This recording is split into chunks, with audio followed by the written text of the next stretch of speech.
আমি একটা সংগঠনের নেতৃত্বে আছি, সুতরাং সিদ্ধান্তটা আমার সাথে আমার প্রতিনিধি যারা আছে তারা আলোচনা করেই নেওয়ার চেষ্টা করেছে। তো আমি তাদেরকে সাজেস্ট করেছিলাম যদি সবাই মিলে মানে শ্রমিক মালিক সরকার মিলে যদি 8 পর্যন্ত রাজি থাকে তাহলে তোমরা এটা স্বাক্ষর করে আসতে পারো, আর যদি তা না হয় তাহলে কালকে কিন্তু আমাদের পক্ষ থেকে এটা স্বাক্ষর কিন্তু করতে চাওয়া হয়নি। কারণ নয়, এই যে সিদ্ধান্তটা হয়েছে এটা আশুলিয়াকে কেন্দ্র করে, আশুলিয়ার মতো যে ভালো মানের উন্নত মানের যারা ওয়ার্ল্ডের সবচেয়ে দামি নামি দামি এবং ভালো ব্র্যান্ডের কাজ করে, যারা সবচেয়ে ভালো পয়সা পায়, তাদের ওই জায়গাটা চিন্তা করে সিদ্ধান্তটা কিন্তু নেওয়া হয়েছে, যেটা আসলে বাকি সারা বাংলাদেশের জন্য বাস্তবসম্মত নয়। এবং আমরা মনে করি এখনো অন্তত 80% ফ্যাক্টরির পক্ষে এটা বহন করা সম্ভব হবে না, যার কারণে আমাদের প্রতিনিধি কিন্তু কালকে এটা স্বাক্ষর করতে কোনোভাবেই রাজি ছিল না। তৈরি পোশাক খাত শ্রমিকদের মজুরি বৃদ্ধি সহ বিভিন্ন দিক নিয়ে আলোচনা করব। আমাদের সাথে আলোচনার জন্য স্টুডিওতে আছেন জাতীয় গার্মেন্টস শ্রমিক ফেডারেশনের সভাপতি আমিনুল হক আমিন এবং ভার্চুয়ালি যুক্ত আছেন বিকেএমই এর সভাপতি মোহাম্মদ হাতেম। আপনাদের দুজনকেই স্বাগতম জানাচ্ছি এ সময়ের বাণিজ্যে। জি, আপনাদেরকেও ধন্যবাদ। মোহাম্মদ হাতেম, আপনার কাছে ফিরবো। আমরা একটু আমিনুল হক আমিনের থেকে আগে শুনে আসবো যে গতকাল যে সিদ্ধান্তটি হলো 9% বেতন বাড়ানোর, 5 তারিখের পর থেকে শ্রমিকদের নানান দাবি দাওয়া ছিল, আপনি একজন শ্রমিক নেতা, সবকিছু মিলিয়ে শ্রমিকদের সন্তুষ্টির জায়গায় কতটা পৌঁছেছে এই মুহূর্তে? প্রথমত আমাদের দাবি ছিল মজুরি বৃদ্ধি 15%, আর অন্যদিকে আমাদের নিজেদের একটা প্রত্যাশা ছিল যে সেটা হবে 10%। কিন্তু সমস্ত বাস্তবতা মিলিয়ে যেহেতু সরকার একটা কমিটি গঠন করে দিয়েছিল, সেই কমিটির মধ্যে বিস্তারিতভাবে আলাপ আলোচনা করে সরকারের প্রতিনিধি, আমাদের যারা এন্টারপ্রেনার, যারা ইন্ডাস্ট্রি পরিচালনা করেন তাদের অ্যাসোসিয়েশনের প্রতিনিধি এবং আমাদের শ্রমিক সংগঠনগুলোর প্রতিনিধি তারা উপস্থিত ছিলেন, এবং বেশ কয়েকটা বৈঠকের পর গতকালকে সিদ্ধান্তটা হয়েছে যে না, সেটা 9% হবে। আমার দিক থেকে আমি মনে করি যে আমাদের সকলেরই এই 9% যেটা বৃদ্ধি, এটাকে স্বাগত জানানো উচিত, এটাকে মেনে নেওয়া উচিত, এবং যাতে শিল্প সুন্দরভাবে চলে সেভাবে আমাদের শ্রমিক সংগঠনগুলোকে দায়িত্ব হচ্ছে শ্রমিকদেরকে এই বিষয়টা ভালোভাবে অবহিত করা, যাতে তারা নিজেরা এটা হ্যাপিলি এটাকে অ্যাকসেপ্ট করে এবং একই সাথে যাতে তারা মনোযোগের সাথে ইন্ডাস্ট্রিতে কাজ করে। অন্যান্য যেসব দাবি দেওয়া ছিল সেসব দাবি দেওয়ার বিষয়েও কি সন্তুষ্ট শ্রমিকরা? অন্যান্য যে দাবি দেওয়াগুলো আছে সেটা কিন্তু ভিন্ন বিষয়। যেমন আমাদের দাবি তো দীর্ঘদিনের, প্রায় 20 বছর 30 বছর যাবত আমাদের দাবি যে গার্মেন্টস শ্রমিকদের জন্য পূর্ণাঙ্গ রেশনিং ব্যবস্থা চালু করতে হবে। গত 15 বছর 16 বছর যাবত মন্ত্রী, এমনকি বাণিজ্যমন্ত্রী, কয়েকবারের বাণিজ্যমন্ত্রী সহ শ্রমমন্ত্রী, তারা নিজেরা অনেকবার আমাদেরকে কথা দিয়েছেন, প্রতিশ্রুতি দিয়েছেন যে হ্যাঁ, গার্মেন্টস শ্রমিকদের জন্য রেশনিং ব্যবস্থা চালু হবে। কিন্তু দুর্ভাগ্য হলো যে এখনও পর্যন্ত এর আগের 15 বছরে 16 বছরে যেটা হয় নাই, এখনও আদৌ কবে হবে সেটা আমরা জানি না। আমাদের দেশের যে পরিমাণ, যে দেখেন গত 15 বছর 16 বছরে আমাদের বাংলাদেশের 28 লক্ষ কোটি টাকা বিদেশে পাচার হয়েছে। তো অথচ আমাদের এই গার্মেন্টস শ্রমিকদের 42 লক্ষ গার্মেন্টস শ্রমিক যারা দেশের 84% রপ্তানি কভার করে, তাদের জন্য রেশনিং বন্দোবস্ত করা, এটা কেন সরকার এতদিন যাবৎ করতেছে না আমরা এটা জানি না। কিন্তু 9% বেতন বাড়ানোর দাবিটাতে সন্তুষ্ট, যেটা সিদ্ধান্তটা এসেছে, যেটা 9% যেটা বৃদ্ধি হয়েছে। হ্যাঁ, আপনার কাছে আবারও ফিরবো। মোহাম্মদ হাতেম, আপনার কাছে একটু ফিরতে চাচ্ছিলাম এই বিষয়টাতে। যেমনটা বললেন শ্রমিকদের পক্ষ থেকে যে শ্রমিকদের 9% সন্তুষ্ট হওয়া দরকার, এবং উনি মনে করছেন যে সন্তুষ্ট হয়তো বা শ্রমিকরা। মালিক পক্ষের তরফ থেকে আপনার কি মনে হয় যে এই সিদ্ধান্তটা এসেছে সেখানে মালিক পক্ষের সন্তুষ্টি কতটা?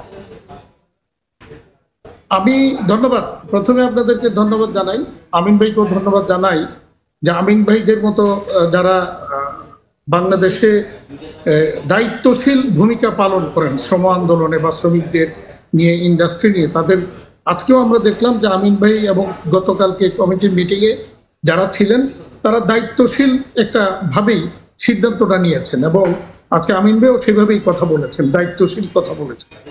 আমি ওনাদেরকে ধন্যবাদ জানাই।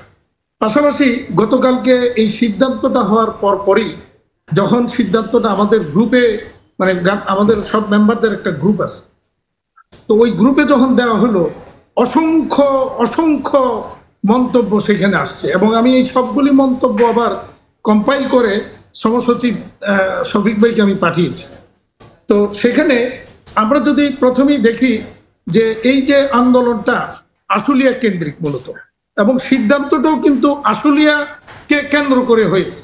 আমরা শুরু থেকে, আমি কিন্তু এটা একটা মিটিংয়ে আমি ছিলাম মাঝখানে, আমাদের বিকেবির পক্ষ থেকে আমাদের এক্সিকিউটিভ প্রেসিডেন্ট ফজলে শামীম এহসান এই কমিটিতে দেওয়া হয়েছিল তাকে, তো সে দেশের বাইরে থাকাতে ওখানে একটা মিটিংয়ে আমি ছিলাম। তো সেখানে 15% নিয়ে যখন আলোচনা হচ্ছিল তখন আমি শ্রমিক নেতৃবৃন্দকে বলেছিলাম যে আপনারা যে 15% বলছেন, যুক্তিটা কি? যুক্তিটা আপনারা যদি এখন ইনফ্লেশন রেটকে বিবেচনায় নেন তাহলে বলতে পারেন 9, 9.5, 10 পর্যন্ত হয়তো আপনারা বলতে পারেন, যেটা আমিন ভাই বললেন যে ওনাদের মাথার চিন্তা ভাবনা ছিল 10-এর মধ্যে। তো সেই 10 হলে এটা যৌক্তিক ছিল। আর আমরা যেহেতু এখন 9.5 পর্যন্ত ইনফ্লেশন আছে, আর যদি আমরা যেটা সেদিন বলেছিলাম যে সরকার যদি মনে করে যে এটা ইনফ্লেশন রেটটা কমবে, যেটা আমরা গত 10 বছরের একটা ইনফ্লেশন রেটের একটা হিসাব আমরা ওই দিন মিটিংয়ে তুলে ধরেছিলাম, সেখানে দেখা গেছে যে এই বছর, মানে এই গত 2-1 মাস ছাড়া এর আগ পর্যন্ত কিন্তু কন্টিনিউয়াসলি 5-এর উপরে, 5 থেকে 6-এর মধ্যেই কিন্তু ইনফ্লেশন রেটটা ছিল বিগত বছর। তো আমি বলেছিলাম যে সরকার যদি মনে করে, বা আমরা যদি সকলকেও মনে করি যে ইনফ্লেশনটা 5-6-এর নিচে নেমে আসবে, তাহলে 6, মানে ইনক্রিমেন্টটা 6% যেটা, এটা যুক্তি। শেষ পর্যন্ত আমরা এটাও বলেছি যে ঠিক আছে 6-এর জায়গায় আমরা পরে যখন কাল ওই দিন 7-এ গেল, তো সেখানে এটাও বলা হয়েছে যে ঠিক আছে 7 পর্যন্ত আমরা দিতে পারি, আমরা সিদ্ধান্ত নিতে পারি। পরবর্তীতে যদি দেখা যায় যে ইনফ্লেশনটা কমে নাই বা 7-এর উপরে ছিল, তাহলে 5 বছর পরে যখন আবারও মজুরি বৃদ্ধির জন্য মজুরি বোর্ড হবে, তখন তারা সেটা সমন্বয় করে নিতে পারে। কিন্তু আলটিমেটলি পরে কি হলো, কালকে আমাদের পক্ষ থেকে কন্টিনিউয়াস মিটিং থেকে আমার সাথে কথা হয়েছে, যেহেতু পরবর্তীতে উপদেষ্টা মহোদয় সেখানে ডেকে নিয়ে, ইভেন আমাকে এক পর্যায়ে বলা হয়েছিল, আমি তখন নারায়ণগঞ্জে বিকেএমই অফিসে ছিলাম যাওয়ার জন্য, তো আমি গেলে তখন 1 ঘন্টার উপরে লেগে যেত, এই জন্য আমি আর যাই নাই। উপদেষ্টা মহোদয় ডেকে নিয়ে পরে অনুরোধ করে এটা স্বাক্ষর করিয়েছে, কিন্তু সেখানে কিন্তু লেখা আছে, আপনারা যদি দেখেন, মালিক পক্ষ কোনোভাবেই 8-এর উপরে রাজি হয়নি, এই কথাটা কিন্তু এর মধ্যে লেখা আছে। তো ব্যাপারটা হচ্ছে যে এখন সামর্থ্য কার আছে? এই যে আমার সামনে এখন 3 জন শ্রমিক নেতা বসা আছে, একজন মালিক বসা আছে এবং মালিকের প্রতিনিধি বসা আছে। সেখানে তারা আসছেন বিচার নিয়ে যে ওই ফ্যাক্টরিতে গত বছরের যে মজুরি সেটাই বাস্তবায়ন হয় নাই। তো এখন আপনি একটু বুঝার চেষ্টা করেন যে গত বছরের মজুরি এবং যে 18 দফার যে দাবিটা, সেখানেও দেখেন 2 নম্বর ক্লোজে আছে গত বছরের মজুরিটা বাস্তবায়ন করতে হবে।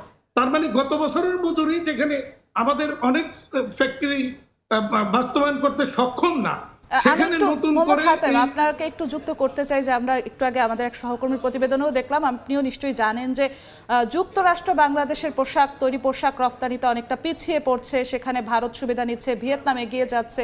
এই পরিবর্তিত পরিস্থিতিতে এখন আসলে যে 9% বৃদ্ধির সিদ্ধান্তটা এলো, সব মিলে আপনারা রফতানিকারকরা কি প্রত্যাশা করছেন, বা আপনাদের নতুন করে কোনো দাবির জায়গা তৈরি হলো কিনা? না, রপ্তানিকারক, আমি সেটাই বলছিলাম যে এই বর্তমান প্রেক্ষাপটে যেখানে অনেক মালিক গতবারের মজুরিটাই বাস্তবায়ন করতে পারে নাই, সেখানে নতুন করে ইনক্রিমেন্টও অনেকের পক্ষে সম্ভব হবে না।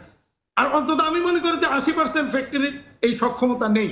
তারপরে যেহেতু সরকার সিদ্ধান্ত দিয়েছে, এটা আমাদেরকে মেনে নিতে হবে।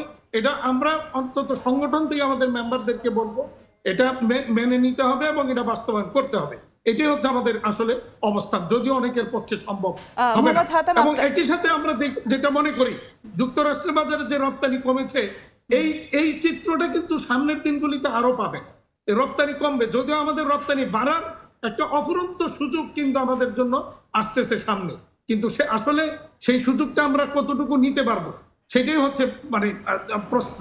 এবং ইভেন এখনো গতকালকে আমি আমার একটা বড় বায়ার, ওয়ার্ল্ডের খুব নাম করা ব্র্যান্ড, যারা মানে অনেক অনেক ইথিক্যাল ট্রেনিং আমাদেরকে দিয়ে থাকে, অনেক ইথিক্সের কথা বলে, কিন্তু যখন আমাদেরকে পয়সা দেওয়ার বেলা আসে তখন তারা ওই ইথিক্সটা ভুলে যায়। আমি $1.54 যেই কাজ গত 2 মাস আগে সম্পন্ন করছি, সেটা রিপিট অর্ডারে তারা এখন বলছে 6 সেন্ট কমিয়ে আমাকে নেওয়ার জন্য, অথচ আমার মজুরি বাড়তেছে, আমার আনুষঙ্গিক সবকিছু বেড়েছে, সুতার দাম বেড়েছে। সেখানে আমি তাদের কাছে 6 সেন্ট আরো বেশি চেয়েছি, তারা 6 সেন্ট কমিয়ে কোনোভাবেই আমাকে এরপরে আসছে 1.50-এর উপরে দিতে পারবে না। আমি বলছি সরি, তাহলে আমিও নিতে পারলাম। এই হলো যেখানে পরিস্থিতি। বায়াররা যখন আমাদেরকে প্রতিনিয়ত দাম কমাচ্ছে, সেখানে আমাদেরকে প্রতিনিয়ত আমাদের সবকিছু বাড়ছে। এবং সরকার আমরা বলবো যে অন্যায় ভাবে আমাদের যে গ্যাসের বিলটা বাড়িয়েছিল, তখন আমাদেরকে বলা হয়েছিল যে আনইন্টারাপ্টেড কন্টিনিউয়াস গ্যাস দিবে। আজকে যুক্তরাষ্ট্রের বাজারে রপ্তানি কমার ওইটাও একটা অন্যতম কারণ, আমরা গ্যাস পাচ্ছি না, গ্যাস সংকট।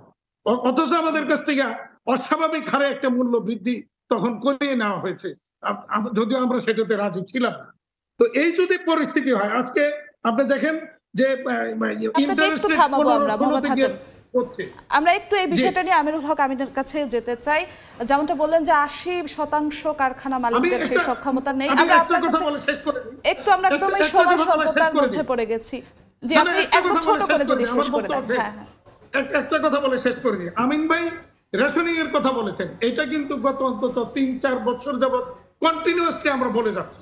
এটা অত্যন্ত যৌক্তিক বর্তমান প্রেক্ষাপটে শ্রমিকদের জন্য সরকার যে কোনো পর্যায়ে যে কোনো উপায় হোক এটা যেন ব্যবস্থা করে, আমাদের পক্ষ থেকে অনুরোধ থাকে। জি, আপনাকে অসংখ্য ধন্যবাদ মোহাম্মদ হাতেম। যেমনটা বললেন যে 80% পোশাক কারখানা মালিকদের এই সক্ষমতাটা এখন নেই। এবং আরো একটি বিষয় আমরা দেখলাম, যুক্তরাষ্ট্রের বাজারে বাংলাদেশের তৈরি পোশাক রপ্তানি কমছে। পোশাক খাতকে ধরে রাখতে আসলে শ্রমিক মালিক দুই পক্ষেরই তো একটি সন্তোষজনক জায়গায় পৌঁছানো দরকার। তো সবকিছু মিলিয়ে সেক্ষেত্রে আপনাদের শ্রমিক নেতাদের বা শ্রমিকদের তরফ থেকে উদ্যোগটা কেমন হবে? আচ্ছা, প্রথমত হচ্ছে আতেম ভাই যেটা বললেন যে ওনাদের প্রতিনিধি এই 9%-এ স্বাক্ষর করতে রাজি ছিলেন না, কারণ ওনাদের অবস্থানটা ছিল 8%। আবার অন্যদিকে আমাদের শ্রমিক পক্ষের যারা প্রতিনিধি তারাও কিন্তু 9%-এ স্বাক্ষর করতে রাজি ছিল না। তাদের অবস্থানটা ছিল, যেহেতু আমাদের আগে একটা কনসেনসাস ছিল যে এটা 10% হইতে হবে, কাজেই তারাও কিন্তু সেখানে স্বাক্ষর করতে রাজি ছিল না, সম্মত ছিল না। এরপরে গভর্নমেন্টের পক্ষ থেকে সেখানে আমার জানা মতে গভর্নমেন্টের পক্ষ থেকে তারা 10 আর 8 দুই পক্ষের এটার মাঝামাঝি 9 করে এটা সেটেল করছে। হ্যাঁ, হাতেম ভাই যেটা ছোট করে জানতে চাইবো যে এই আপনারাও পোশাক খাতের সফলতার জন্য সহায়তা করবেন কিনা, বা পরবর্তী পদক্ষেপ 1 মিনিট একটু শেষ করে দিবেন। হাতেম ভাই যেটা বললেন যে হ্যাঁ, অনেকগুলা ফ্যাক্টরি হয়তো এটা অ্যাফোর্ড করা তাদের জন্য কষ্টকর হবে।